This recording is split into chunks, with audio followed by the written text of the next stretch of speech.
Call the New York City Transit October committee meeting to order. We'll get started with our public safety announcement, excuse me. Your safety is of the foremost importance to the MTA. Therefore, we ask that you listen and adhere to the following instructions. If you witness an emergency, notify emergency personnel in the room and call 911 immediately. Please follow any audible instructions provided through the public address system or visually on screens in the event of an emergency. If an alarm sounds, wait for a public address announcement and follow instructions. If told to go to another floor or to evacuate the building, leave all unessential items behind and use stairwell A just across the main hallway or stairwell B down the hallway past the elevators.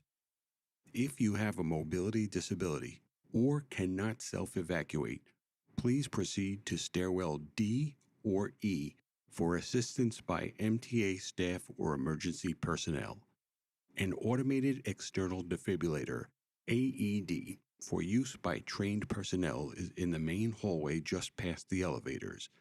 If you need assistance during an evacuation, please tell an MTA staff member or emergency personnel.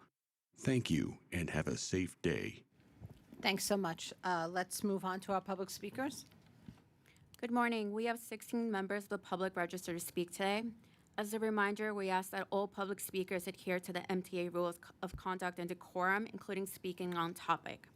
We will hear 30 minutes of public comment speakers in the room, after which we will transition to a separate live recording session. Recorded comments will be distributed to the MTA board and posted to our board meeting webpage and YouTube channel. I would also like to remind our public speakers that in the interest of time and in fairness to all speakers, we limit everybody to 2 minutes.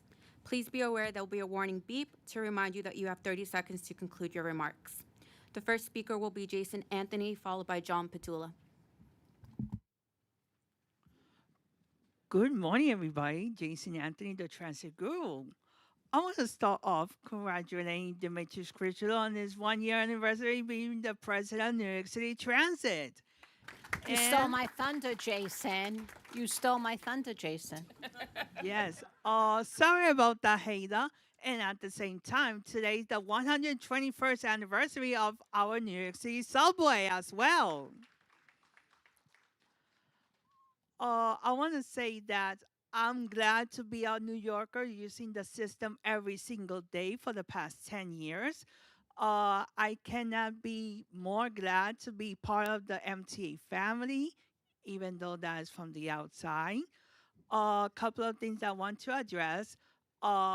We are somewhat heartbroken from the federal government that they want to ditch away the 34th Street busway.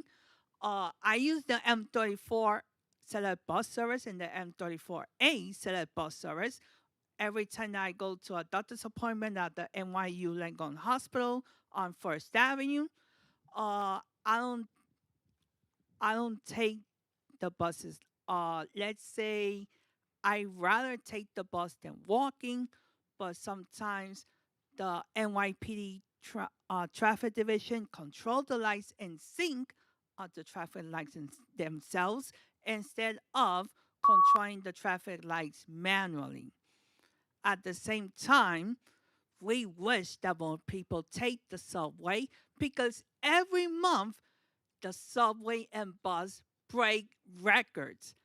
It is obvious that New York City transports over 8 million riders. So let's take the subway and bus more often than driving. So Demetrius, again, congratulations. Thank you. Our next speaker will be John Padula, followed by Jessica Spezio. Gotcha.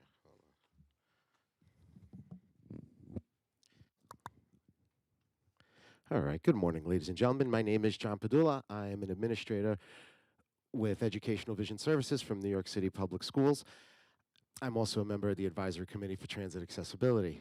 So, since we're celebrating things today, October is National Disability Employment Awareness Month, and this year the focus is recognizing value and talent. Value and talent. I'd like to recognize that I know this room is filled with value and talent. And I'm going to ask the same question I've been asking.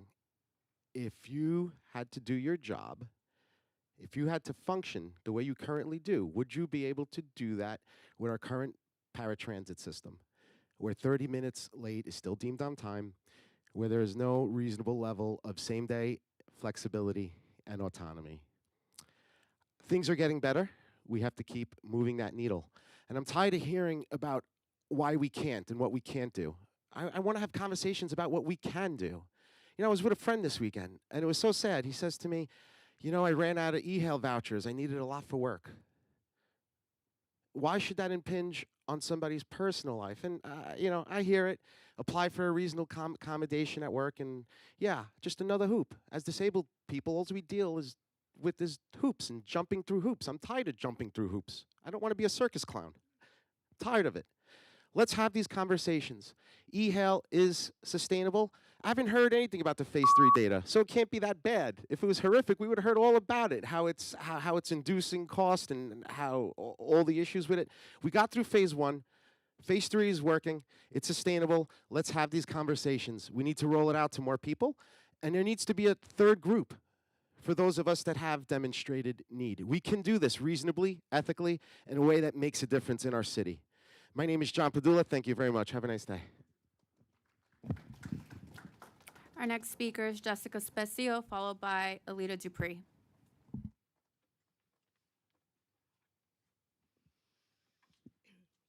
Good morning. I'm Jessica Spezio, representing the Permanent Citizens Advisory Committee to the MTA PCAC. Today is a big day for the subway. It's the 121st anniversary. Happy birthday to the backbone of our transit system, city, and entire region. As a former subway conductor, I saw every day how important it was to the lives of millions of New Yorkers, whether it was young kids excited to hear the subway announcements or people depending on transit to get to work in the morning. It's a major part of what makes our city great. That's why it's so important that transit continues to get investment and upgrades so that generations to come can keep depending on the subway system. We were thrilled that the billionth Rider of the Year came earlier than in previous years, and this past Thursday set a post-pandemic record with 4.56 million riders. Both are great signs that people are returning to transit as it gets safer, more reliable, and faster. We hope that more ridership milestones will be met as we approach the busy holiday season and people turn to transit instead of driving. As we get ready to say goodbye to the MetroCard, we're happy to see the partnerships launched last week celebrating such an iconic piece of transit history on its farewell tour. We know that in time, the Omni card will rise to its level, especially now that 87% of riders are tapping instead of swiping. We're glad that many of the initial issues with Omni are being fixed so that the system is fully ready in the new year. Congrats to Demetrius on your first year at the helm of New York City Transit. Happy 121st birthday to the subway and many more in the future. Thank you. Our next speaker is Alita Dupree, followed by Iris Kelly. Thank you. Good morning, Chair Haida Halsis and members. Alita Dupree, for the record, she and her with Team Folds. I have some subway for you. Kind of looks like BART, the People's System in California. I'm going to share about Omni first. I'm really looking forward to the new changes that we're going to make with Omni come January 1. But there was a software load that happened earlier this month. And I have a close family of member of mine who is over 65, gets reduced fare, and there's been some problems with the registered travel card being blocked. I think it's been fixed, but we have to find out how we can get past the after effects of this software load.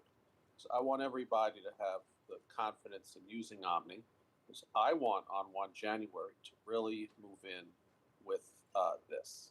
So I'm not going to sign or lay blame, but we just have to be focused on making sure that Omni works as intended and exceeds expectations. Thank you. Yes, I read that and heard that today is the birthday of the subway. And Yeah, to think that when I enter into the original 1904 system, that I am setting foot in facilities that are 121 years old. That's a system that I used a lot in my younger years and still use to this day when I'm in New York. How do we go forward? We have to continue to work on our subway.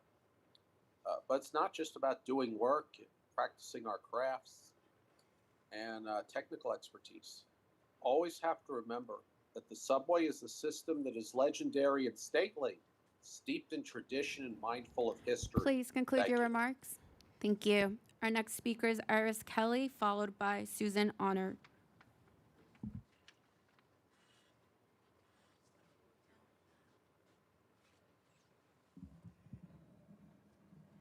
Thank you. Okay. Yes. For the Cessna ride, they need to let's see, have be better with pickup times. Wait, no, sorry. No, we need the on demand for everybody, not just some.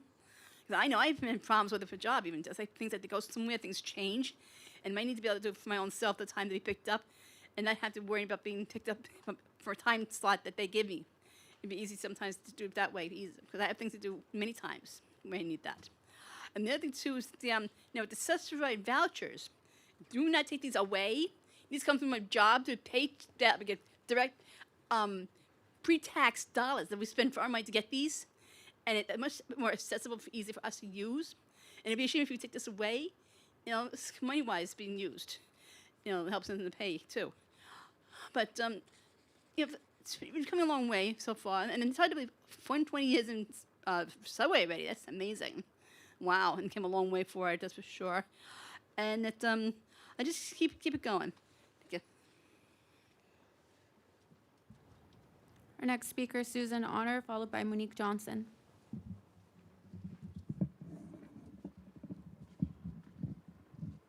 Good morning. My name is Honore, Honore. Is Mr. Jano here today? Oh, okay. That's who I was actually looking for. I actually met him at the Fulton Street station, and he gave me his card, and I misplaced it. But when I leave here later on, if someone could have someone in the office give me somewhere I could contact. There's a couple of things I want to say. I'm going to go shorter than 2 minutes. But I just want you guys to know that I understand the dynamics of every check that goes here comes through Uncle Sam. The system is Uncle Sam, and we respect all of you. Who gets what, that's really here nor there. My main concern is our safety. I'm a rider. All these people are riders. And one of the main things that's happening is that you're getting manipulated by a young lady that works with a lot of these agencies. Her name is Brianna, and I think that's her on the overhead in one of the announcements that says, watch the closing doors, stand back from the doors. But I want somebody else to share with me. She comes through the political dynamics. She plays people in MTA and do those other things. There's a quick couple of things I want to tell you. The vending machines, she manipulating that. They're stealing through that in the vending machines because she's working with MTA. And I could ID her. I'm not afraid of her. The other situation is the turnstiles. They're manipulating the turnstiles coming through MTA employees. When we tap, they say no tap machines. They cut off all the machines. The MTA, the Omni. Trust me, Uncle Sam already knows what's happening. Just to share with you guys that you don't know, I'm gonna hurry up real quick. We got the turnstiles, we got the buses, machines, and I'm a small business person. And the lady Owens, which Mr. Jano told me to contact, she's not answering the phone, and they're trying to stop it from small businesses getting contracts. Honore, I just want you guys, I'm wrapping now, I just want you guys to give me a name so that I can contact you guys and give you further information. And please don't put me on YouTube or any of these things. This is for you. You guys are helping us. I'm here to help you. The end. Our next speaker will be Monique Johnson, followed by Jesse Figueroa.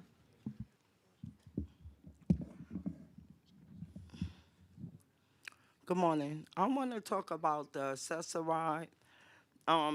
These are my legs. The accessoride left it outside of the car for 20 minutes, refused to put it inside the car. They tell me they're not supposed to get out and put it inside the car. I also want to talk about the buses. We need to start holding these bus drivers accountable for not stopping and picking up people who have accessibilities. They're not pulling up to the curb. There's so many big gaps.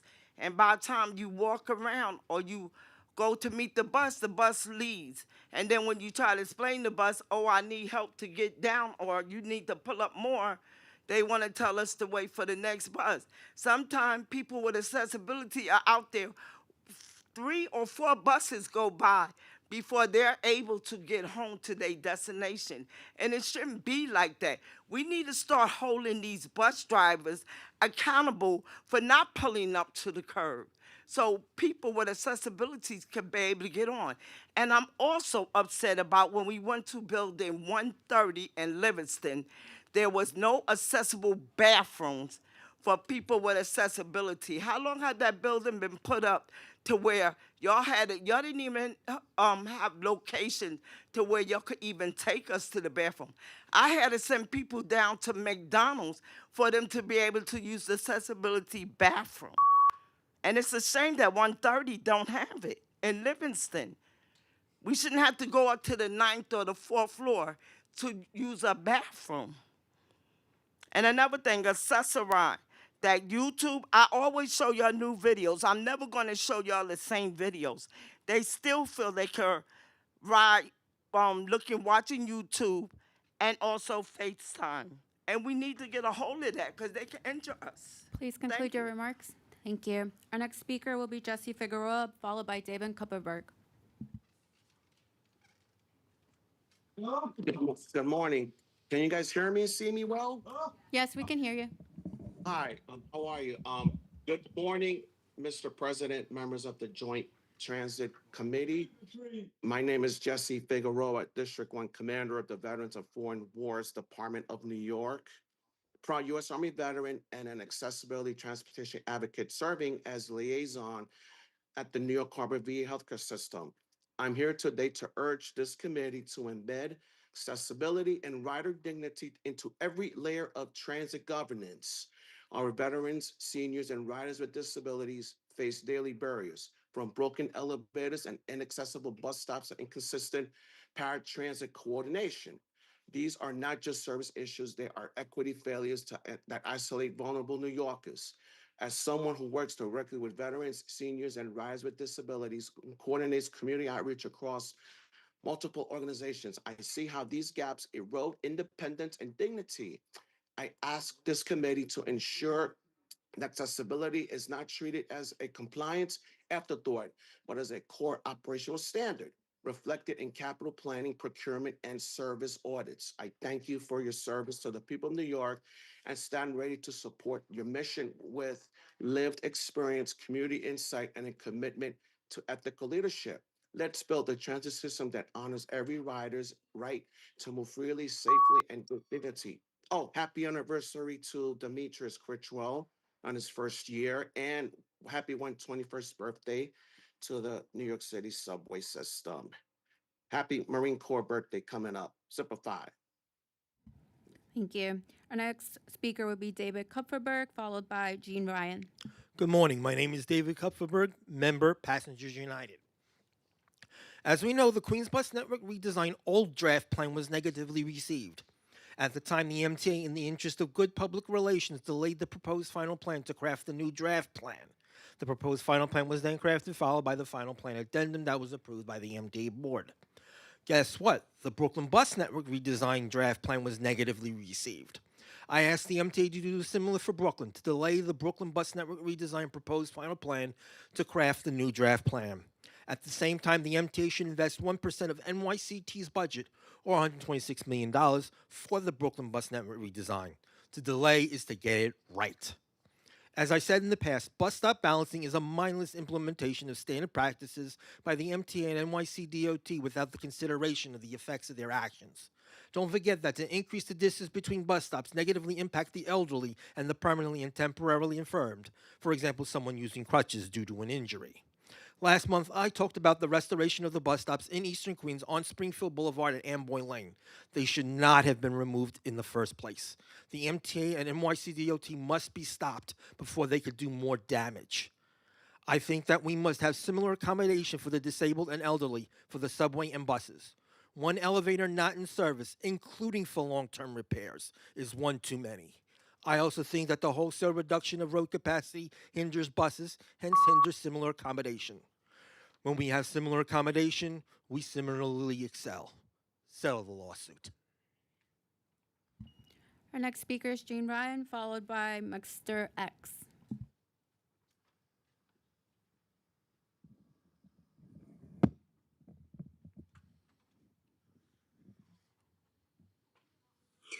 I'm Jean Ryan, President of Disabled in Action of Metropolitan New York, DIA for short. I've been trying to ride express buses for about 25 years, and still I can't ride in the morning because drivers don't reliably know what to do, and I miss meetings and appointments. Coming home, I never know if I will get on at all because of the lifts and seats and drivers filling in and not knowing what to do. The bus could come and it takes an hour to get me on for a 10 or 15-minute trip, or I get left at the curb, or the FDNY has to take me off. That is not accessibility. It is time for New York City Transit and the MTA to face facts and look for a reliable express bus that is not so complicated to use. Otherwise, you are out of compliance with the ADA and other accessibility laws, and you are not accessible to people with mobility disabilities who need to use the lift. Thank you. Our next speaker is Mr. X, followed by Michael Ortiz.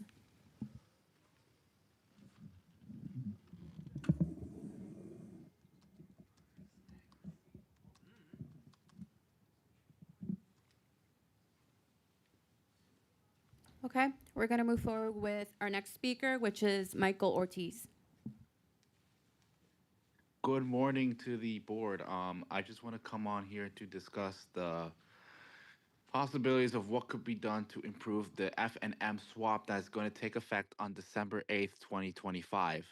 Um, as of right now, it is looking like we're going to have the F&M swapped, and the M will only run on 63rd Street from 6 a.m. to 9:30 p.m. That's not going to work, but although it is a right in the step in the right direction, we need more service on the M, specifically on the weekends. The reason why I say that is because the R is by itself during the Queens Boulevard line, and oftentimes the headways are horrible. People there have to be waiting almost 30 minutes for a train because the M isn't there. And for people to wait over 30 minutes on a platform for a train is completely unacceptable. Please consider putting the M to Forest Hills on the weekends to distribute loads better on local service. Thank you so much and have a great day. Our next speaker will be David Feliciano, followed by Yolanda Allene.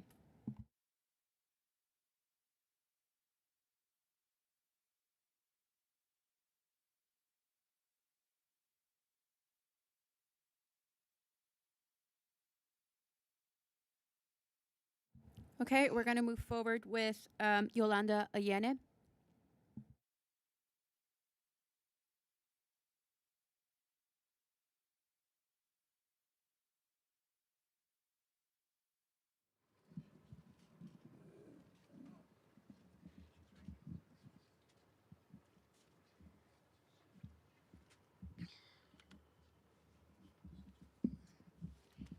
Good morning. Every month, or mostly every month, I complain about stressor ride, also known as accessor ride. And stressor ride is no improvement where stressor ride is concerned. I have a compliment anyway at the end. Well, sometime in September, a woman went to have her chemo treatment done. She was supposed to get picked up at 12:30, and no one came to pick her up. Accordingly, they said she was not there. That is not true. The social worker went downstairs with her to wait for a sister ride. She went downstairs from 12:15 and 12:30. She was still standing. By the time she got home, because she used, when people get chemo, they want to get home. They don't want to be hanging out on the corner or anywhere. They want to get home to get to bed. She uses oxygen also. Can you imagine being treated with chemo, with oxygen, and still can't get home? She did not get home until 4:15. From 12:15 to 4:15. Isn't that ridiculous? Who wants those sort of things? Not anybody. Even when you go to the doctor for a regular checkup, you want to get in and get home. You don't want to be hanging out waiting for somebody to come and pick you up. Okay, my compliment is that for the first time in years, when I went to the U.S. Open, Stressor Ride knew exactly where to pick people up and where to drop them off. That was my compliment. But Stressor Ride needs to be improved in terms of getting people from point A to point B. They're not getting the same type of service when you take the subway or the bus in New York City. And they're the most Please conclude your vulnerable remarks. population. Thank you. Thank you. Our next speaker will be Andy Pollock, followed by Christopher Greif.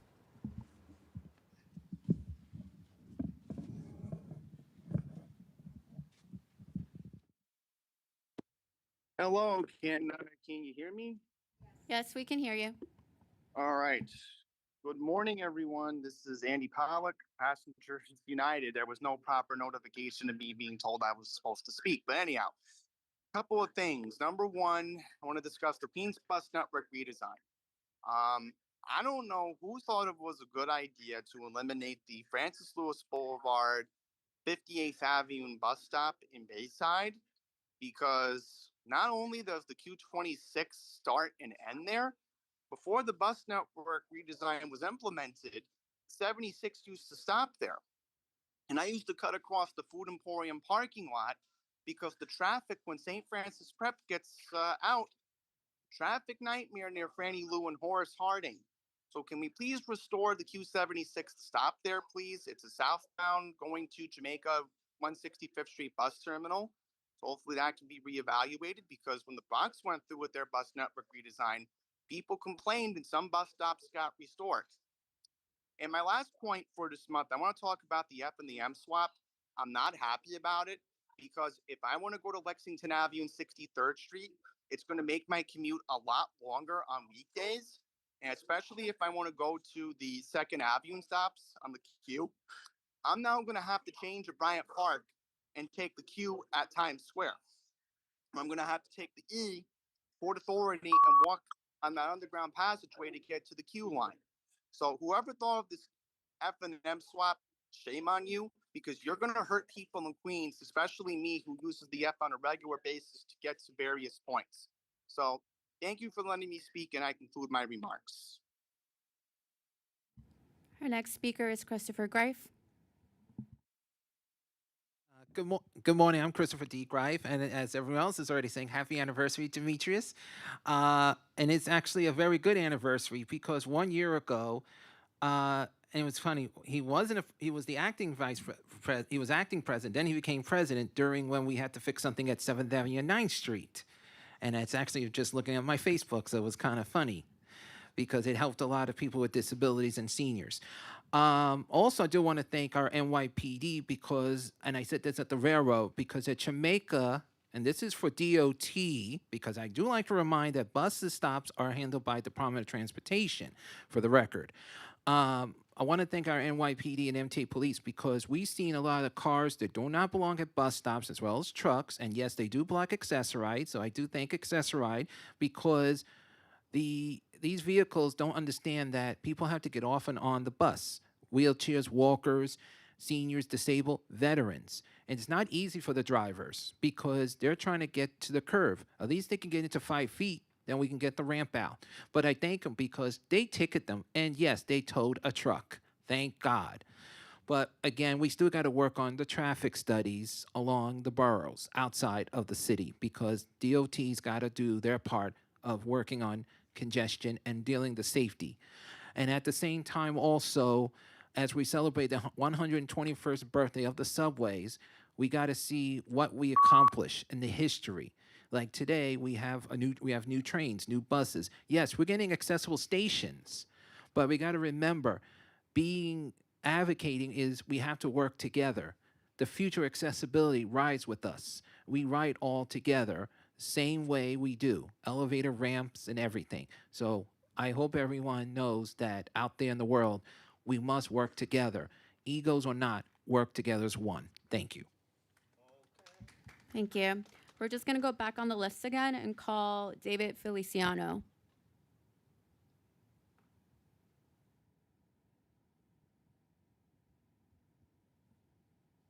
Now, can you hear me? Yes, we can hear you. All right.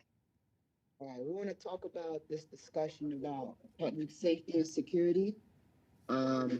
Just want to let you know that, listen, election day is coming up. So basically, we see increases. Summer's been a hell of what should I say? Spicy, energy, 1,000 degrees of heat, of radical chaos over the summer in New York. So this time I seen this whole crease between crime, racism, equality of life, and also things like that. So I'm gonna put it in perspective. As you know, as a long-time youth person, as a long-time, New York City school student, I remember these times when I was when time came, those days, I never jump on the turnstile. I never say F the police, none of that. And those days, but now you look at these times, what is going on in the creases right now? And I'm seeing this every day are not paying the fare. And then one thing, as a MetroCard take a final appearance next year, I'll say this again. I have a message to all these kids, all these new school kids and old school gens. We're sick and tired of congestion pricing. We're sick and tired of criminal action activities and police activities, and we're sick and tired. Now I'm not talking about white folks in me. I'm talking about everybody, like Hispanic and Black. It don't matter where country you're from or immigrants, wherever your garden is. Or regardless to say, listen, Trump is defunding public transportation system and he's defunding, Please conclude congestion your prices, remarks. and I don't support that. And please remember Please this. conclude your remarks. Thank you. This concludes our public comment session for today's meeting. Thank you to all our public speakers. Before we move ahead and I entertain a motion to accept the minutes, I too wanted to congratulate Demetrius on his 1 year anniversary. On behalf of everyone here at the Transit Committee meeting, we thank God you're here and we look forward to working with you in the future, and all the best.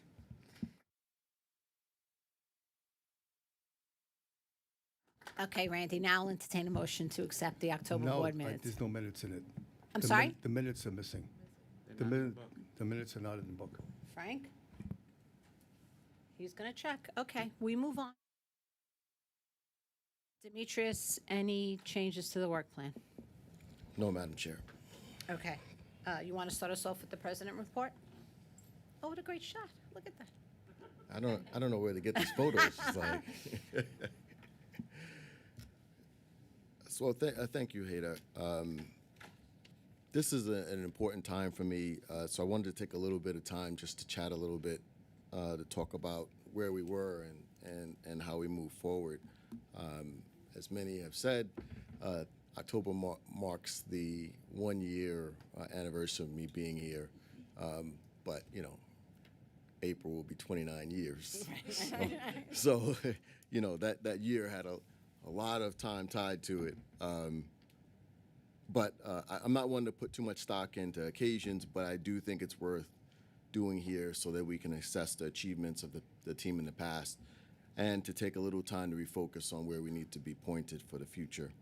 Taking the time to ask ourselves, what's the next bar that we need to reach for challenging ourselves to aim higher, deliver more is how we improve and get results that the New Yorkers that we serve deserve.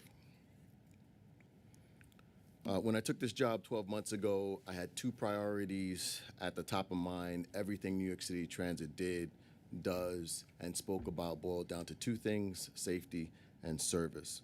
How are we ensuring that every employee has a safe tour and every customer has a safe trip? And how are we providing teams with the training, the tools, the schedules, enabled so that they could deliver excellent service? To answer those questions was going to lie in every task that we set out to do. First off, what a year we had. Just amazing accomplishments. For subways, breaking goal and record after record, celebrating milestone after milestone. This month, as Bill will mention a little later on, subways hit 85% on-time performance level. Now that's the best September in modern history. And that's right on par with August, despite having serving many more riders as folks return from vacations and kids headed back to school. That's on top of the fact that we had already celebrated an on-time performance high this year in May when we hit 85.2%, the best non-pandemic record in modern history. If you deliver it, folks will take it. This month, we also hit the 1 billionth subway ride, 3 weeks earlier than we did in 2024.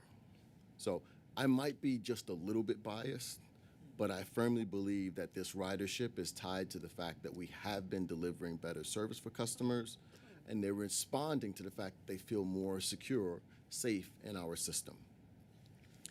That, by the way, is no accident. It's due to the hard work of many divisions, like service delivery, car equipment, maintenance away, and that's just to name a few, as well as working with our partners from the NYPD. But it's also due to Transit's harnessing of the vast data pools available to us. Groups like the Performance Analysis Group and the Speed Team, they're using data to make smart decisions about how we run service. Our on-time performance metrics speak for themselves. We also introduced more R211s to more lines, and finally brought these cars to the Bronx, where we placed them on the B line. Staten Island Railway said goodbye to their half-a-century-old fleet when it was placed when we placed the R211Ss in service last month.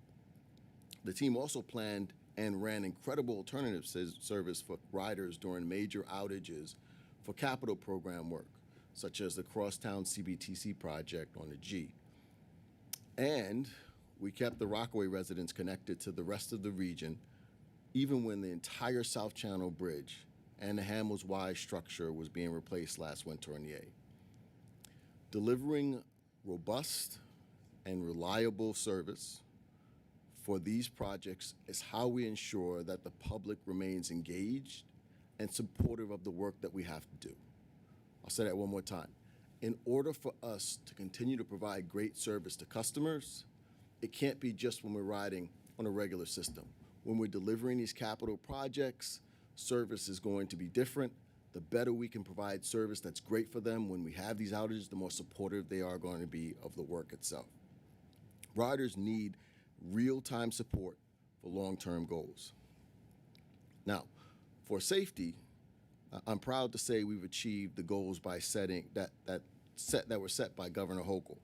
Over the winter, we finished installing cameras in every train car, and we remain on track to install barriers in more than 100 stations. The goal was to do 100 stations. We're on target to do more than that with the barriers. I also can't resist reminding folks that we did this work using in-house teams. We already had the talent and the know-how. It was just a matter of giving them the tools necessary to do the job. Now, on the buses side, the team successfully implemented the redesign of the Queens bus network, a project that was years in the making. And we've continued to roll out ACE, automatic camera enforcement, on more routes. ACE is currently active on 47 bus routes. That's over 775,000 average weekday riders are benefiting from it. ACE-equipped bus routes have experienced an on average of 5% increase in speed, with some corridors seeing gains as high as 30% and a 40% reduction in block bus stops. These routes are also safer. There's been a 20% reduction in collisions. Now, lastly, and certainly not least, paratransit also continues to outdo itself, consistently exceeding the goal of making 94% of pickups within a 30-minute window, and now holding ourselves to the higher standard of making pickups within a 20-minute window. These accomplishments are the result of the hard work of dedicated teams who are rising to the challenge with this 100-year-old system, the challenges that this 100-year-old system presents.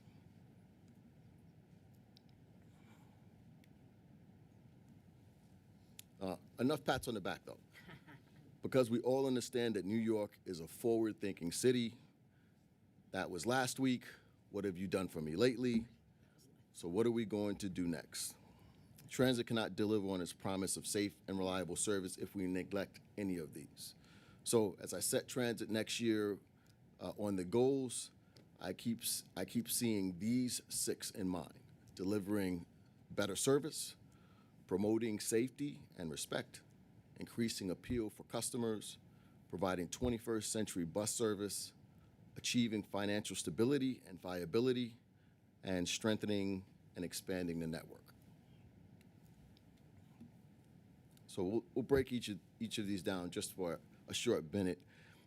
I have stated my legacy and my reputation on service delivery. It's what I know, it's what I'm comfortable with, it's a thing that drives me, it's part of my nature. Customers ultimately judge us on whether their train or their bus or their paratransit vehicle shows up when they think it's supposed to, and does it take them to where they need to go. While I'm pleased with the results over the past year, we should always be challenging ourselves to do better, to be better. We'll do that by continuing to utilize the data tools I mentioned earlier to improve service. These data tools have allowed us to better categorize and track the top causes of delays, which means, more importantly, we can attack the cause. That's why we continue to hit new on-time performance records, right? Better understanding of where we see the delays, the better we understand the underlying cause, the more likely we are to improve service related to it. The data-driven approach is what led us to decide to make the first change to the network since 2017, which is swapping the F and M trains between Queens and Manhattan. I am confident that when that change goes into service, when it goes into effect on December 8th, riders will reap the benefits. We'll also deliver top-tier service by centralizing service management at our control centers. This will allow us to better run service and respond to incidents. I'll talk about the bus side a little later on a different slide, but let's speak specifically to subways. As a former deputy line manager on the L line and line manager on the 7 line, I saw myself how much a difference modern signal system makes in the service that we provide. I also saw how critical it is to ensure that transit employees understand the new system of CBTC. So while we continue to support the implementation of CBTC, we're also reviewing how we train our employees on the system so that they are prepared to be good stewards of it. I'm also looking forward to working with our partners in C&D to issue a report by the end of 2026 on how the MTA will bring CBTC to the A division. I'm surprised I didn't get any response on that. I'm also working with C&D to issue a report by the end of 2026 on how the MTA will bring CBTC to the A division. CBTC means smoother, more reliable rides for folks, and we must continue to bring it on even more swaths of the network, including, for the first time, to the Bronx. No shortage of people in the Bronx that will benefit here specifically, even though Shanifa's not here. I know she's shouting from the rafters also. An accessible system also means delivering excellent paratransit services too. Last month, the board approved a multi-year contract with a company called RideCo, who will help us to build a 21st century technology platform to support the continued improvements to our paratransit system. The first elements of this new system will come online in 2026. While I'm confident that the team chose a worthy vendor, we verify, we verify, not just trust. So we'll be holding our new partners accountable to deliverables to ensure that customers are seeing continued improvements of efficiency and reliability in every aspect of our paratransit operation, from eligibility to day of service. Riders will only take advantage of the service we provide if they believe it is safe. We'll ensure that by collaborating with the MTA PD, NYPD, and social service partners. We've also been in process of installing brighter LED lights in our stations to create an environment where riders and employees feel safer. We're well on our way to accomplishing that goal, and every station will be retrofitted with brighter lights by the end of 2026. We've also been updating our rolling stock to be equipped with brighter lights to enhance customers' experience, not just in the stations, but onboard trains as well. Have you noticed that the yellowish dim incandescent trains that we used to have are becoming a thing of the past? That is not by accident. We have taken on an initiative to replace all of those with LED bulbs. 87% of the fleet have already been updated with LED bulbs, and you didn't even notice it, right? It just gets brighter. We expect the rest of the fleet to be completed by 2026. Not by the end of 2026. Not only do customers need to feel safe, but employees must also stay safe. Employees should return home in the same condition that they came to work. Now we talked a lot about from a customer perspective when it comes to platform barriers, right? We've talked about the benefits to customers. Customers are telling us that they feel safer in the stations, but it's also it's important to remember that they can protect our employees as well. So we have been intentional with the install of these barriers. Every single barrier that's been placed in stations, there's been a barrier placed in front of the conductor's position at that station. You may not recognize it. But having the additional space between the conductor and the public discourages the behavior of a nefarious actor, right? Just giving them that little bit of space as a conductor pulls into the train, into that station, is able to open his window without having someone standing right there at the position, gives them that added comfort. For bus operators, we'll roll out more fully enclosed bus operator cabs. These compartments are now included in our upcoming bus orders, and I look forward to seeing those delivered. And when assaults unfortunately do occur, we're doing everything in our power to ensure perpetrators are brought to justice. Transit has been working with the MTA headquarters criminal justice advocate and the district attorney offices to track cases and see that perpetrators face maximum penalties. Just last week, I was in court with a train operator who had been stabbed multiple times while he was just trying to do his job a year ago. He was there at the courthouse to see his attacker for the first time as he was supposed to be sentenced. Now, unfortunately, the sentencing was delayed, but we will continue to show up. We will continue to be there for that employee and all others to ensure that they get the justice that they deserve. We've also begun installing cameras at every subway conductor cab as of September. 150 cabs have been outfitted so far. So, when assaults occur, these cameras are vital in ensuring that perpetrators face consequences. I've charged every department head to take another look at what we could do more to fight this fight, because we take seriously every instance where an employee is assaulted, and it needs to change. We've also renewed our focus on employee assaults with discussions with the union and leadership to tackle this issue and to drive down these numbers. It's not just a management issue. This is something that we as a union and management agree on. Now, we are the largest transit agency in North America. There is no reason we can't be at the forefront of the best industry safety practices. In order to achieve this, the team has already expanded key safety initiatives. This includes increasingly requiring more field visits by managers and supervisors to conduct audits, providing specialized inspector training and specified trades. Look, we know that it takes a lot of different jobs and skills to keep this system running. Safety practices aren't a one-size-fits-all. We're also developing new PPE and equipment based on the trends and employee needs, like new types of gloves and flashlights, to name an example of different tools that we're adding.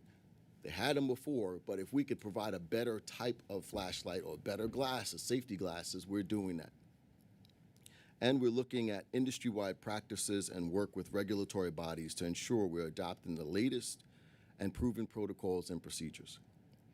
I've also asked the safety department to introduce a hotline for employees to share their ideas on what we can be doing better to improve safety practices.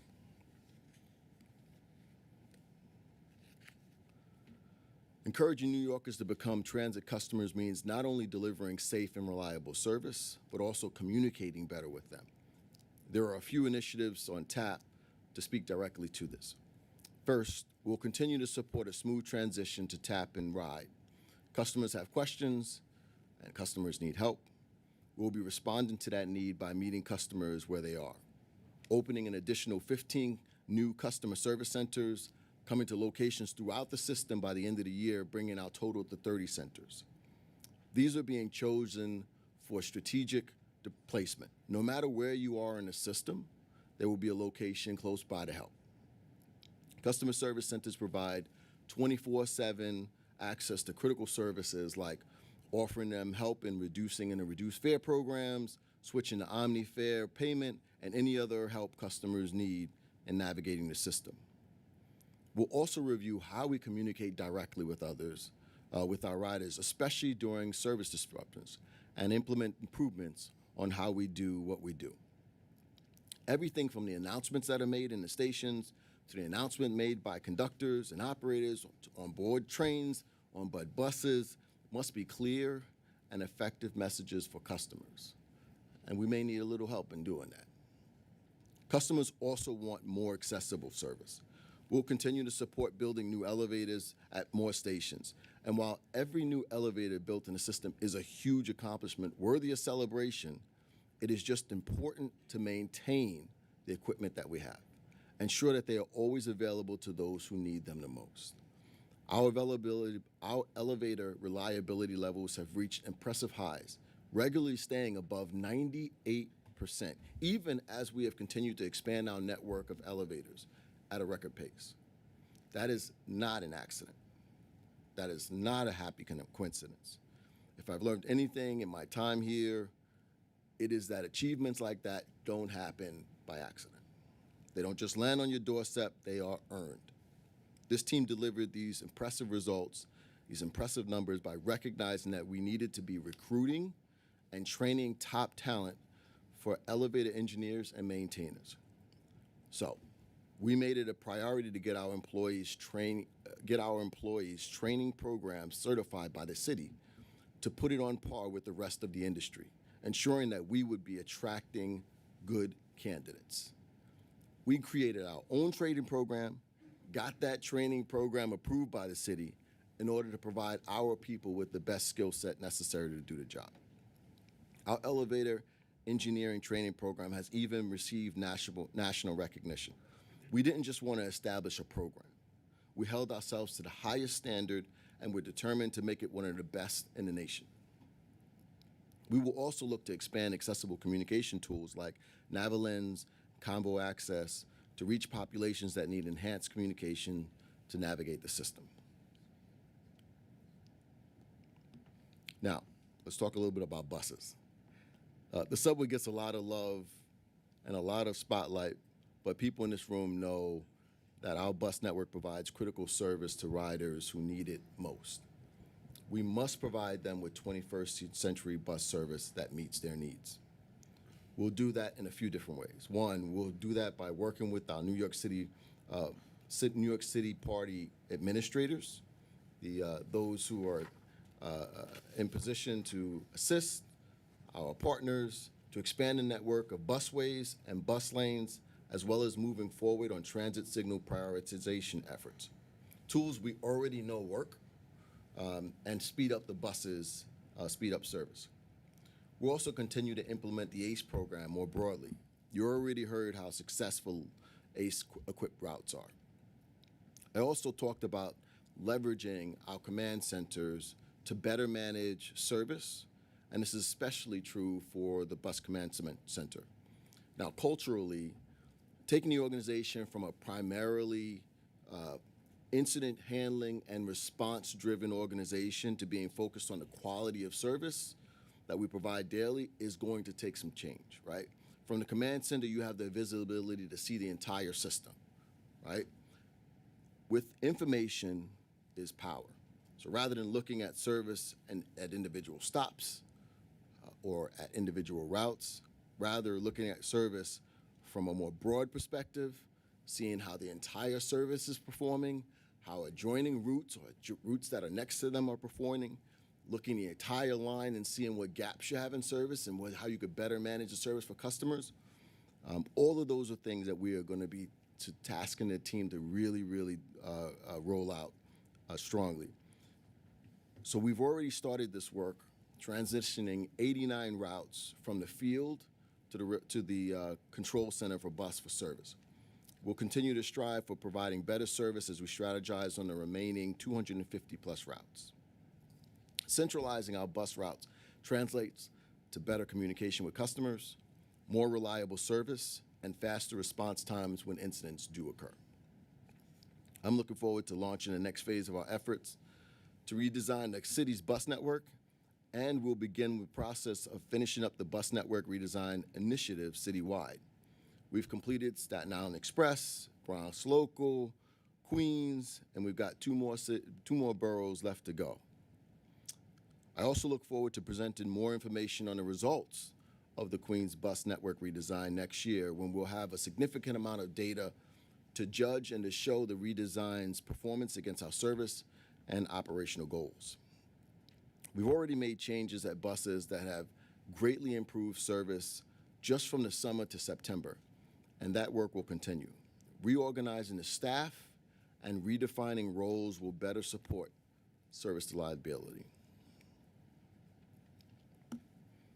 I've laid out some ambitious, but I believe manageable goals to deliver safe and better service for riders. But this must be done while achieving financial stability and viability. We'll do this by hitting our fiscal baseline reset targets, and we'll do it by increasing fare compliance. One of the items that I am personally looking forward to doing is implementing proof of payment. The team will also continue to install anti-fare evasion infrastructure in all of our subway stations. I'm sure you've all seen by now the enhancements to various fins and sleeves at our fare raids. Well, by the end of 2025, we'll be outfitting the entire system with these devices. All of them that, except those that are going to receive new fare gates. So it's exciting to be there where we know there's going to be results. They're working. Stations with this equipment have experienced a 20 to 30% decrease in fare evasion. A 20 to 30% decrease just by changing the infrastructure at specific stations. So it has proven that it is worth the investment. We'll also expand the reach of the Eagle teams on buses and find ways to implement new technologies to support fare compliance and enforcement. Completing a full transition to Omni will go a long way in the endeavor and allow us to do what many other cities around the world have already done, proof of payment. New technology will make that happen. Now, we'll also continue to identify opportunities for increased efficiencies and negotiate more productive work rules and labor talks. In that vein, while we're taking a look at how we best manage depots to ensure buses are staying on the road and in service for customers, we'll also be analyzing and optimizing maintenance practices to forward that goal. Running efficient service is only possible if we have the necessary employees to operate it. That was a key deciding factor in transitioning to outside workers' compensation management. And why we have looked to ensure workers are being properly and timely serviced by the program. Ensuring that the vendor responds to employees quickly and connecting employees with the medical service they need makes for a better health outcome for employees, as well as reduces their time out of work. Lastly, month after month, we talk about how paratransit has continued to deliver for its riders with truly impressive on-time performance while supporting a growing customer base. But we are providing 21st century paratransit service while still working with 20th century regulations and funding structures. We'll continue to look for ways to make smart and sustainable investments in this service to support its ability to deliver excellent results for riders who need it the most. And during the upcoming budget session, we'll look to pursue legislative action to have New York City cover a more appropriate share of the paratransit cost.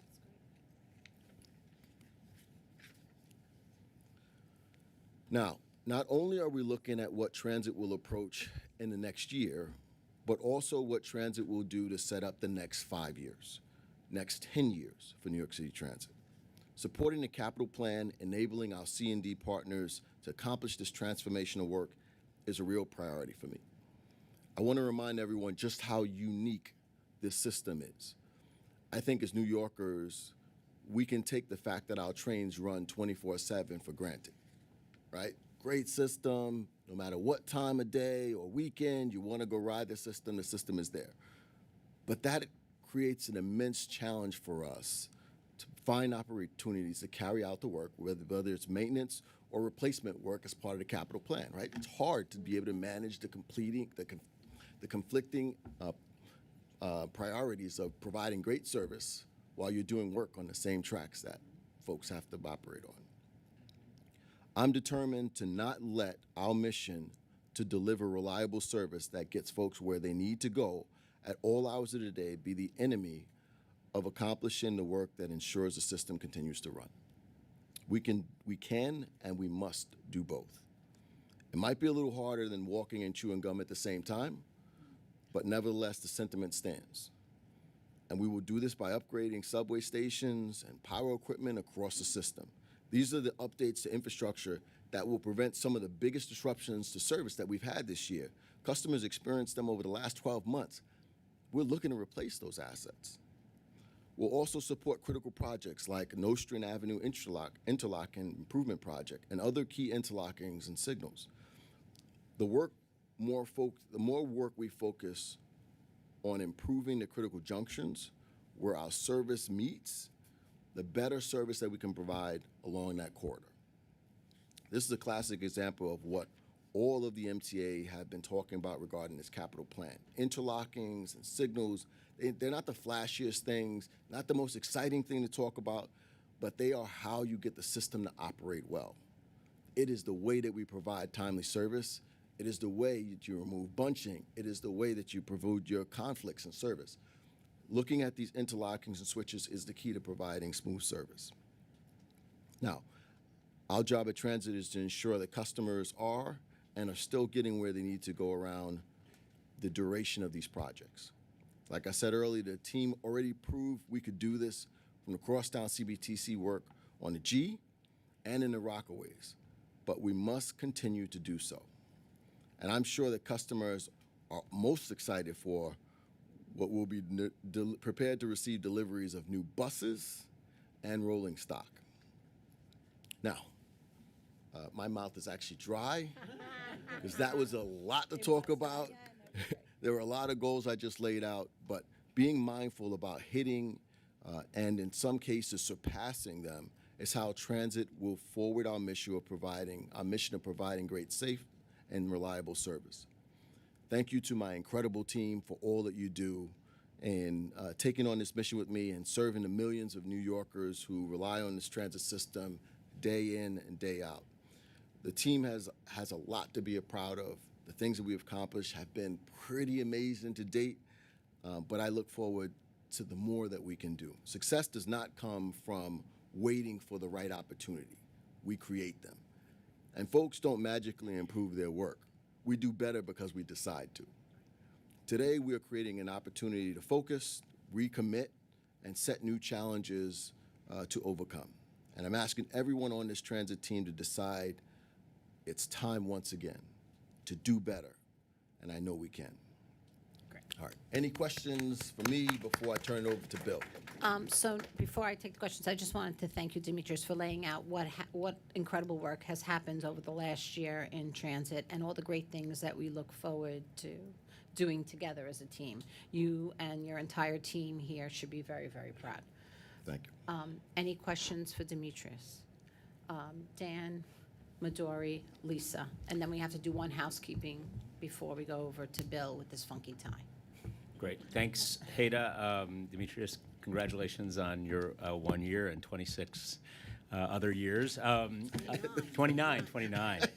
Shorten me the time. Amazing. Shorten me. I had two questions. One of them was about communications-based train control, and the other was about the platform barriers. On CBTC, there was money allocated in the capital budget for CBTC from 25 to 29, and it included pieces along the network, which I believe included the A train that you were talking about studying by the end of 2026. Can you just, or the report have it coming out by the end of 2026, can you just say where that all stands and put that comment about the A train in the context of the broader capital plan? So we started CBTC in portions of the A line. The study that we talked about is actually going to be the A division, which are your numbered lines from 1 to 6, right? So CBTC is replacing signals.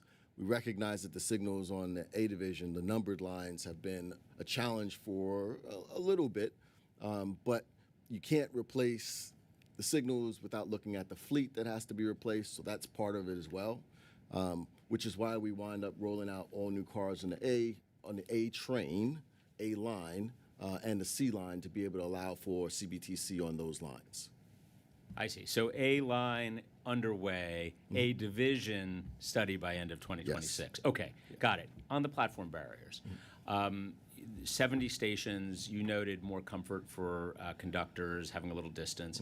Do we have any other information, data to indicate how it's working other than anecdotal? Do we have any stats or anything? It may be too early, I don't know, but I was wondering if you had anything else. Yeah, so it's interesting because generally you stop hearing complaints, and that's the reason you know you're doing better. The only thing that we do have is we have we included specific questions in our customer surveys.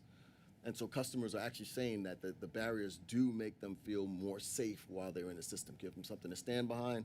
But I could definitely get you some more specifics on the questions that we asked in the customer feedback questions that are specific to barriers. Okay, thank you. So it sounds like we have survey responses, yes, but no specific MTA measured data about whether it's somebody who's fallen into the tracks or things like that. None of that yet, it sounds like. Yeah. Compared to where it might have been in the past. Yeah, it's mostly tied to what we've been hearing from the feedback. Okay. All right. Well, we'd love to see that, and thank you, and congrats again. Thank you, Demetrius, for the presentation. On the bus command center, what do you think is going to be kind of the major benefit of integrating all of the bus routes there? And I don't know if the board has done a tour of the bus command center, and if not, I'd like us to do that because I think there's nothing like seeing it in action, and it's such an operational change and shift. So I would love to hear more about what technologies you're actually deploying at the bus command center that would actually improve service. Sure, absolutely. Yeah, so you're definitely, we can certainly set up a tour of the bus command center. I'll just take it back to subways. So anyone that remembers subways the control center used to be at J Street. They focused on incident response, right? Contacting police respond, but the service happened at different locations along the roadway. Towers, dispatcher locations along the roadbed. When you are at a tower or central location, you focus on the trains that are coming to you and the trains that are leaving away from you. But you don't necessarily look at the entire line and say, end to end, what's the best move to make for service? when we rolled in the new control center, and we implemented not just incident response, but service management. You do regulation of service, your headways. You look at there's an incident happening. How do I provide service to other corridors? Things like And bus bunching is something that we'll Right. focus on, I would hope. So we've Yeah. done that on the rail side to focus on Okay. it, and now the same intent will be on Okay. the bus side. We have tools in place where you can actually see all of the buses on your route, Yeah. all of them. You can see end to end what gaps there are in between the buses. This bus has a 20-minute gap in between it and its leader. One is for investigation. Why is that bus operating 20 minutes late? Why did that bus take so long to turn at the terminal location? What do we need to do to be able to provide for the customers in between? Can we put an additional bus in? Do we need to skip a couple of stops? How heavy is that bus operating, right? So the more you have for information to be able to manage the service at the bus level, the better service you can run. So I'm actually, I said service delivery is it's like my passion. Yeah. This is like something that's really exciting, a place that we can go where folks are focusing on the big picture, finding out what that right balance of routes that you can manage, watch and see. I have 10 routes, I have 7 routes, I have 6 routes, whatever that number is, but end to end saying, I need to take that bus right there needs attention right now. Not just because it's in that small segment or it's passing me at this moment, but looking at the overall service and saying, the Bronx isn't doing right well. There's a lot of gaps in service. What do I need to do to address that specific issue that could be more regional as opposed to line-based or route-based? And Chair, I have a second question, if that's okay. So you've talked about Eagle teams, you've talked about gate guards, you've talked about kind of products on the fare array, physical products. I would love to see an analysis, and I'm requesting one officially, of the return of investment on that, because I hear that, generally it's done good.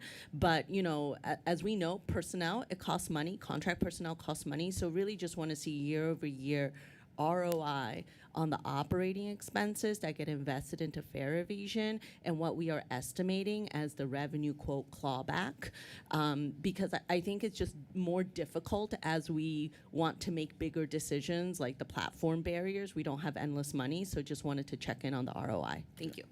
So I just want to address that. It's a great point. One thing I will say is, and I'll just use the example of the gate guards, for example, we spent a fair amount of time every month evaluating what ROI looked like, right? What locations that we did the calculation, a gate guard has to stop 125, I don't know, if it's 125 or 30 fare evaders in order to pay for itself. So literally going to locations and saying, are you getting that 125 to 130 people are they being stopped at that location, which allows for you to better manage those resources. And if the location only has 40, 50, it may still be a good location to have the people there, but it's not going to be there for fair compliance or improving your ROI. So that was a key element for us to look at rolling out. But I will say we're also doing some evaluation right now because we know we have delayed egress coming at many of the locations. You add delayed egress to a location, it will change customers' behaviors. How much is the impact of having a gate guard on top of that? And now it may still have some benefit, but it will not be as ROI positive as it was minus the delayed egress. So making some decisions around that as well. So you're definitely spot on. We'll show you what we have. Lisa, before David has to go chair another meeting, so I just wanted to go back to making a motion to accept the minutes, but I just wanted to explain to everyone that the minutes were not given to the wonderful Kate DeSanto from the legal division to be put online, and neither were the procurement packages. So Lou, you're going to have to make copies and give them to everybody. So I think everyone got a copy of the minutes. Before David has to leave, can I just entertain a motion to accept the minutes? You have an edit. Okay. Give me an edit. On page 5, under number 5, I should say, Bill Amoroso's name is misspelled. Okay. Frank, you got that? Okay. We're going to make a motion, we're going to make a note to change that. Randy? I was at the meeting and my name is not shown. I'm sorry? I attended. Okay. Okay, so we also have to add Randy's name under attendance. And Melva. Melva and Randy were both there. Okay. Go ahead. Okay. Frank, you got all that? All right, got it. Okay. After all those changes are made, can I entertain a motion before we lose our members to accept the minutes? Okay, second. Okay. All those in favor? Great. Thank you. All right. Go to your meeting. Lisa, you have a question. Thank you, everyone. Quick one, going back to the barricades for the subway. Is that a pilot on the style of those barricades? I haven't seen them a lot. I saw one, but I saw kids hanging on it because it sits low. So I'm just curious if this is a permanent style we're using, or or this is a test run. So we've done different ones. We had a yellow barrier. Thank you. A yellow barrier, which we moved away from. The ones that we're currently installing are stainless steel. Right. Made in-house, done in-house by the team. So we believe that this is the final design. Okay. But happy to look at the specific scenario if people are Yeah, using I just them. find them low. Maybe it's just for me, but, kids will find a way to play around with them. And then second, do you have a list, because I always go back to the Bronx, a list of where these barricades presently are? Yep. Thank you. And happy anniversary. Great job. Thank you. Okay. Those are the procurements we're being mailed out right now. Given out right now. Okay, so we move on. Bill, you want to update us? Sure. Good morning, everyone, and happy Subway Day. The reason for the funky tie is in honor of the Subway's 121st birthday. The first line ran from City Hall up to Grand Central, across to Times Square, then north to 145th Street. So I was out at Grand Central this morning, greeting customers and train crews and other staff at the station, celebrating Subway Day, and it was a fun event and a good chance to get out and celebrate some history. Piggybacking on President Critchlow's remarks, September performance was very strong. Typically, if you look at the seasonality of performance, August is our strongest month, and we usually decline a little bit in September as ridership increases. This month, September was on par with August results. We were only 1/10 of a point difference in each of the three metrics. The 85% we hit for weekday OTP was the highest September in modern record keeping. So we're continuing that pattern of really strong performance as the year goes on.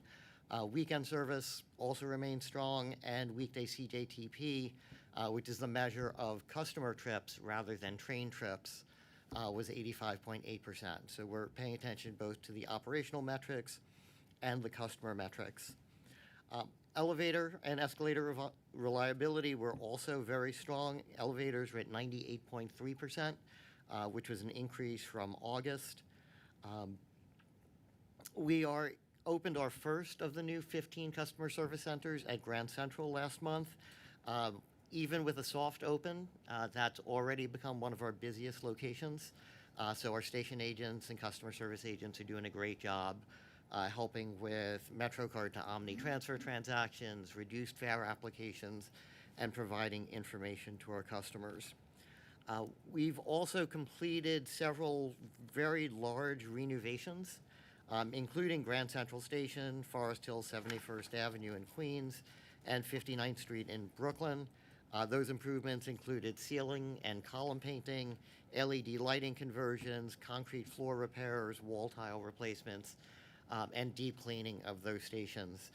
I was out at Clark Street the other night watching some of the ceiling painting going on, and it makes a huge difference when you get that solid paint without any of the paint chips. It makes a very big difference in the customer experience, so we're glad to have made those improvements. I also want to talk a little bit about planned work. As President Critchlow mentioned, we have to have that right balance of providing frequent, reliable service and getting work done. And on the 7 line, we were faced with a situation that work needed to be done in an area that required us to run a train service from Flushing to 74th Street and a combination of buses and parallel subway lines to carry riders along the rest of the route. this is something that could have been extraordinarily disruptive to customers. So we did two things. First is we put Hugo Zamora and our weekend service coordination team on the job of making sure that we had the right people out there and the right types of employees to assist customers. So there were managers and supervisors from service delivery, station agents, wayfinders, traffic checkers from operations planning, NYPD, and partners from all around New York City Transit and the MTA, helping customers navigate the transfer from the 7-line platform to the EF and R platform below. There were people out assisting customers on the shuttle buses and making sure that was a smooth transfer. And we had customers out at the closed stations making sure that everyone knew where the alternate service was. If anyone has been to that station in Jackson Heights, it is an extraordinarily busy station on an ordinary day. And when I was out there, the entire 7-line would offload riders onto that platform. And with the amount of wayfinding and customer information we had, everyone knew where to go. Everyone moved calmly down the stairs to make their transfer. New riders would board the train, it would move out, and another train would come in. It was really, really impressive. Particularly want to thank Hugo, also Line Superintendent Allison Worrell, who does an amazing job running the 7-line, and the entire team that was out there taking care of customers that weekend. The second thing we do is get as much work done as possible when we have a service change of that size. So there were 23 separate jobs going on, including third rail improvement work, platform replacements at 69th Street and 52nd Street stations, structural improvement work at Woodside, continuously welded rail installation near Times Square, and then a series of other projects. So that was one of our most productive weekends. So we took care of our customers, and we took care of a lot of work so that an outage of this size doesn't need to happen very frequently. That's my report for subways, and I'll turn it over to Frank for buses. Great. Andrew has a question. Go ahead. So I'm always on the system on the weekends, and there's lots of GOs, as you just mentioned, and it couldn't be more important in such a complicated system that we have the right signs and the right announcements. I'm always sending you, for instance, the 4 and the 5 didn't go to Fulton, didn't go down as far as Fulton Street this past weekend, yet all the train announcements were the same. No, the conductors did not come on. What are we doing to make sure that the conductors are using these scripts that they've been issued since the Byford days? Yeah, we issue the scripts every weekend. So we ensure that the conductors have those scripts and they're aware of what changes to make, and that everything is programmed in properly or a manual announcement is made. When we get a report of an inappropriate announcement, those crews are critiqued and re-instructed. If it's a crew member that has made that error multiple times, we may take more strict action. And I've charged the service delivery team with giving me a plan by next week on what's being done to reinforce that messaging, because we want to make sure that we get the correct messaging out to our customers. That's great. And I should also point out that the new countdown clocks that have been installed in various stations are much more readable and much more accurate than the older ones. So keep going in that direction. Those are great. Thank you. Okay, thank you. All right. Frank, is this your first committee meeting? Second. No, but first as, it's second? Yeah. I thought Chris was still, He was here last week. Last month. no, I know you were here last month, but I thought Chris, anyway, forget it. I blew it. I wanted to make it's an fine. analogy. It's Anyway, nice to see you, Frank. You want to give us an update? Thank you. Sure. Before getting into the bus performance, I'd like to highlight some recent progress expanding the automated camera enforcement program. On October 13th, 4 additional routes, the BX2, BX22, M96, and the M116 were activated in the Bronx and Manhattan, bringing the ACE coverage to a total of 47 routes. The 60-day warning period is now in effect. During this period, any vehicles blocking the bus lanes, bus stop, or double parked vehicles will be issued the warning, ensuring drivers are well informed before they start receiving fines. The ACE program continues to support improvements in bus speeds and contributes to safer conditions for all road users and more accessible boarding for people with disabilities. For the bus performance, September was a challenging month for buses.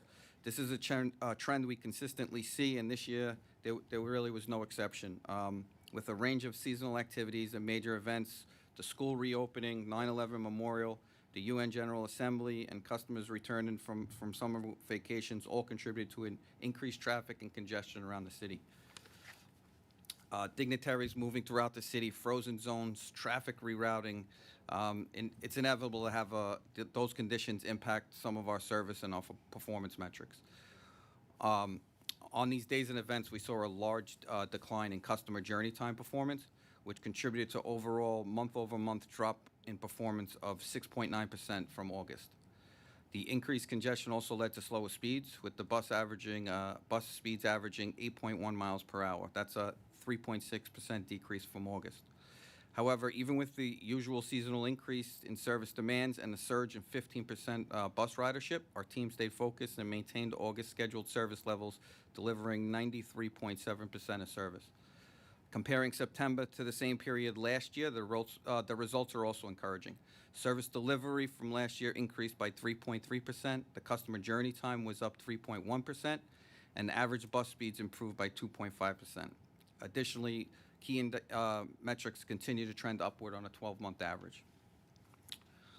Now, I'd like to talk about a couple of the board inquiries from last month, the Bronx performance. Service delivery on the identified Bronx routes has improved since July. While still below the borough average, the trend is moving in the right direction, most notably on the BXM6 and BXM10, which saw a 50% increase in service delivered from July to September. The other four routes mentioned, the BX5, 20, 23, and 39, also seen an increase of average of 9%. Overall, Bronx performance is also better since July to September, showing a 3.8 increase in service delivery and a 33% increase in MDBF since July. The Bronx team continues to closely monitor operations and make adjustments. Within the next couple of weeks, we'll be deploying new articulated buses to further support the improvements to the borough. So it's very exciting to get these new buses. We're looking forward to it. Yeah. Regarding the B68 in Brooklyn, while performance has improved since March, we see a rise in bunching in September. So we're keeping a close eye on it. We have the team, laser focused on the headways and making better real-time decisions, utilizing the BCC, our bus control center, and our road operation folks. While we've made some improvements, the numbers, they still aren't where we want them to be. The work doesn't stop. We know there's more to do to strengthen service and improve bus reliability. Every day, more than 2 million riders count on us to deliver safe, reliable service across New York City. And that commitment never wavers, even in the months marked with high-impact events and complex road conditions. Thanks to our team's laser focus on service continuity and the dedication of the 12,000 bus operators who show up, rain or shine, through traffic or detours to keep New Yorkers moving. That concludes the buses update for this month. Thank you. Thank you, Frank. We're going to move on to Rachel in Paratransit. Good afternoon, everyone. September was, as always, a very busy month for paratransit as well, with the return to school, the UNGA, and continued program growth. We completed more than 950,000 trips in September for more than 1.3 million riders, and both of those numbers are very consistent with our year-to-date trends. As Frank mentioned, right, September always brings the challenges around traffic and street conditions, and this year on the paratransit side, we did see a slight dip in our OTP, about 2 percentage point drop from August to September when we measure the 30-minute on-time performance window. However, I would note that our OTP remained well above our 94% goal. Our dedicated carriers showed improvement over September of 2024, and our brokers continue to consistently meet and exceed our on-time performance goals, with over 90% of trips still picked up in the 20-minute window in the month of September. And we do not take any of the street conditions or return to school as an excuse.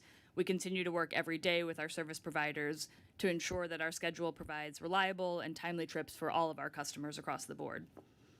I would note our weekend ridership continues to show strong growth as well, which is consistent with the system-wide trends we're seeing in the rise of discretionary non-commutation trips, which is why it's especially encouraging to see that our weekend OTP remained consistent August to September this year, with just under 94% of trips picked up in the 20-minute window. Finally, I'm happy to share that we are just on the precipice of completing the Omni transition for paratransit customers. So we are finishing the distribution of Omni cards to all of our customers in the coming weeks. For paratransit customers, the Omni card will serve both as their ID for their paratransit trips and their tap and ride card when they use the subway or bus. And it'll be the first time that Access-Ride customers can choose to travel without carrying exact change. We're excited to see Access-Ride customers join the contactless payment era, and we're working closely with our customers and our partners to ensure a smooth transition, including for the pre-tax programs that we know have been a concern at this committee. And those will be included in the Omni era. That concludes the paratransit update for this month. Thank Great, you. thank you, Rachel. Any questions for Rachel? If not, we move on to Bernard on ridership.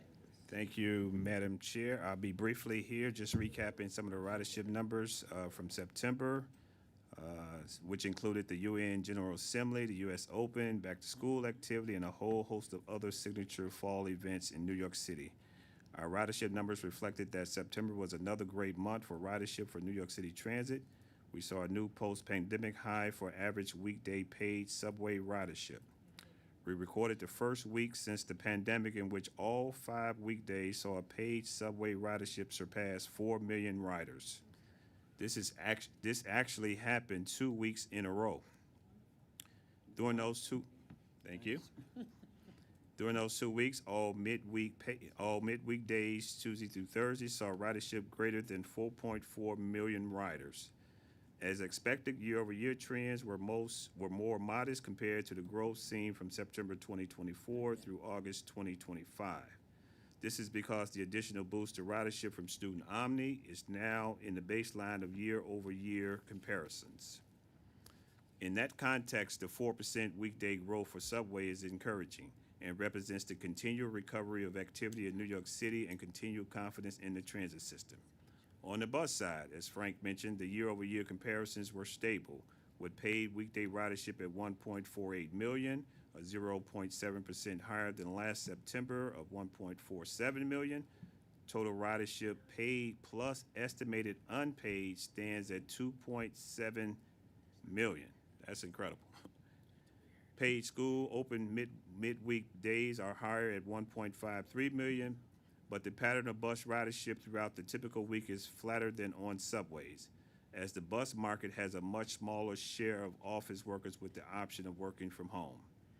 For paratransit, as Rachel mentioned, ridership continues to grow at a historic pace. In September, paratransit saw a total ridership of 1.35 million, which represents a 16% increase from last year. On weekdays alone, average daily ridership last month was more than 50,000 riders, a 14% increase from last year.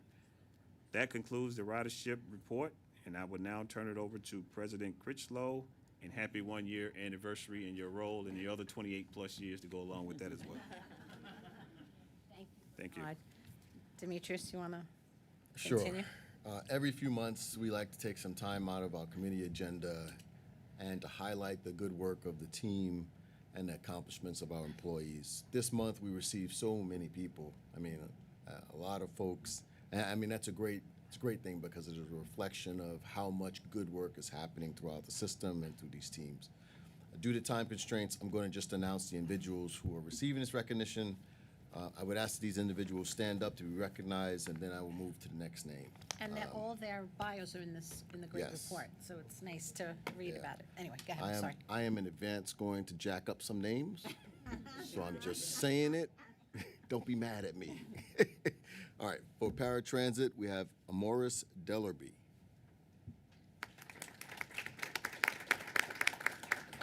From the Department of Security, we have Deborah Bynum and Jose Matthew. For the Department of Buses, we have Julio Rosales, Diego Ojeda, Michael Agard, Brian Bland, Julio Beal, Christopher Shattuck, Dennis Flynn, Joseph Pinto, Jeffrey Say, and Carl Walsh.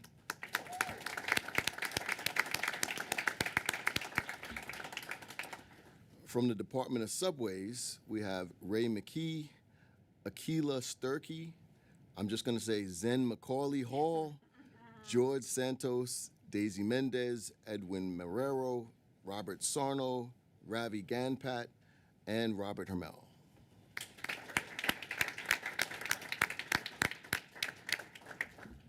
Thank you all for your work. And congratulations, everyone. Stay tuned. We take a picture afterwards. We just have a couple more things on the agenda. I think we're now we're moving on to the crime report. Chief Shine is here because Chief Galata had a previous engagement. Chief, thank you for sticking with us, and if you can please give us this month's report.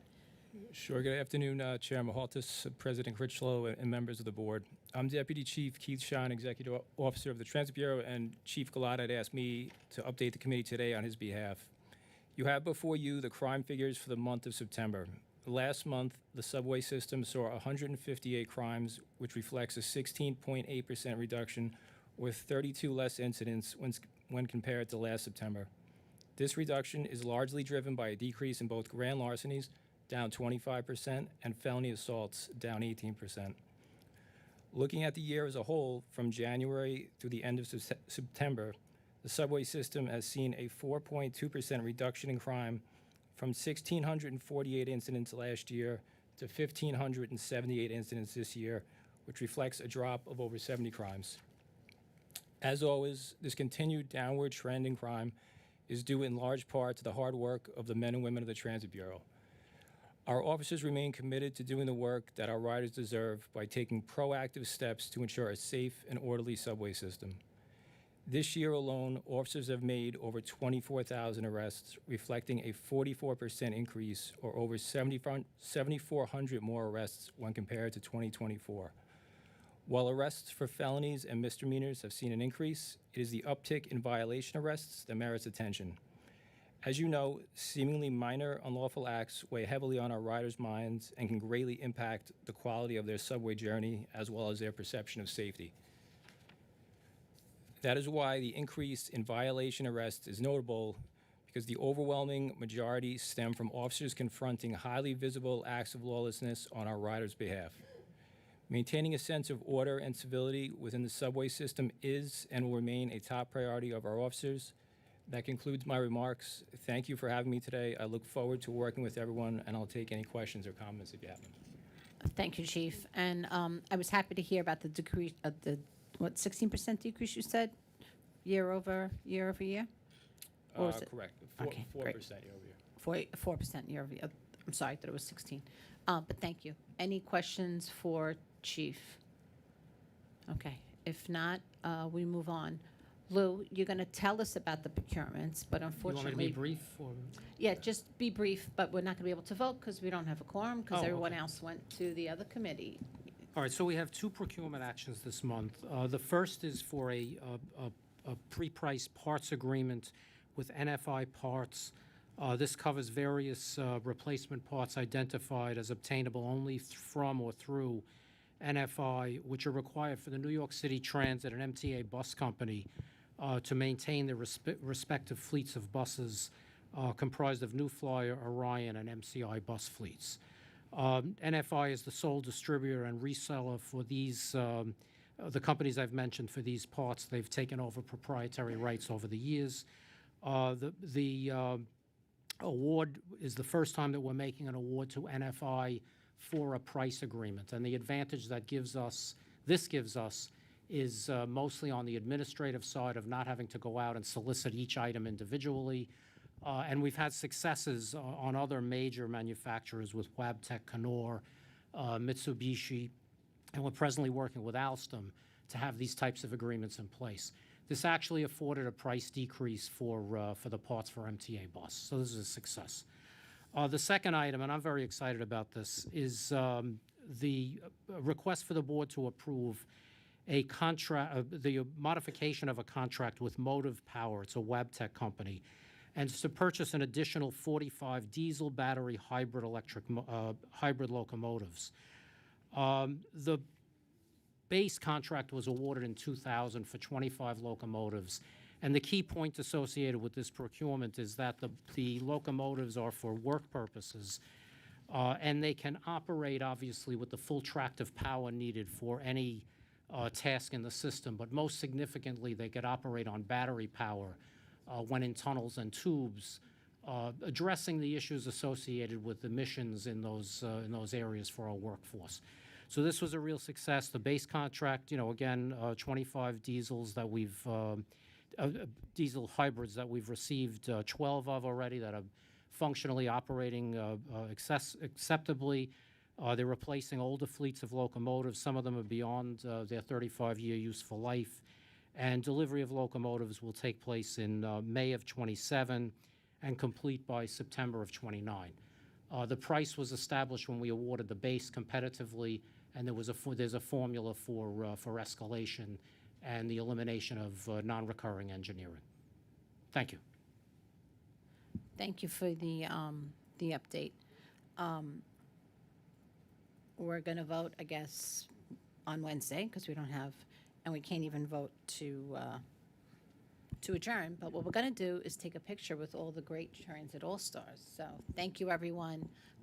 This meeting stands, I guess, in adjourn. I don't even know. Whatever. Stay tuned. Thank you. This concludes the meeting.